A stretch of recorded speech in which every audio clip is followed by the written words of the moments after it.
કેદારનાથમાં આગ ફાટ્યાની ઘટનામાં મૃત્યુ પામેલા 3 શ્રદ્ધાળુના મૃતદેહ મળતા હડકંપ, એસડીઆરએફે કાઢ્યા.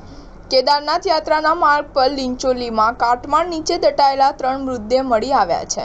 આ મૃતદેહોને લઈને એવી આશંકા લગાવાઈ રહી છે કે ત્રણેયના મોત 31 જુલાઈના વાદળ ફાટવાના કારણે થયા છે.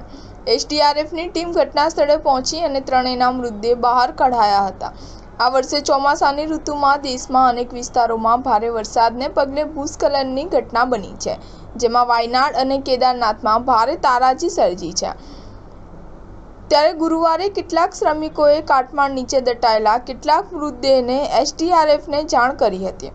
ત્યારબાદ એસઆઈ પ્રેમસિંહના નેતૃત્વમાં એસડીઆરએફની ટીમ ઘટના સ્થળે પહોંચી અને સર્ચ ઓપરેશન હાથ ધર્યું હતું, જેમાં મોટા પથ્થરો નીચે દટાયેલા મૃતદેહોને બહાર કાઢીને જિલ્લા પોલીસને સોંપવામાં આવ્યા હતા.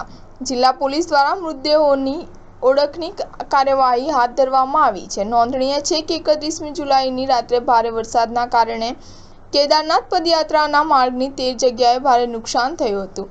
માર્ગ ખોલવામાં સમય લાગી રહ્યો છે. હાલમાં હવાઈ મુસાફરી પણ ચાલુ છે.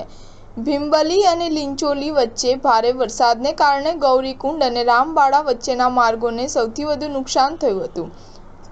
ભીમબલી અને જંગલચટ્ટીમાં મોટાભાગના રસ્તાઓ તૂટી ગયા છે, જ્યારે 10 જગ્યાઓ એવી હતી કે જ્યાં રોડ ખરાબ થઈ ગયો હતો. જંગલચટ્ટીમાં 50 મીટર રોડ ધોવાઈ પણ ગયો હતો. સ્ટાર ન્યૂઝ 7 હંમેશા સચ્ચાઈની સાથે.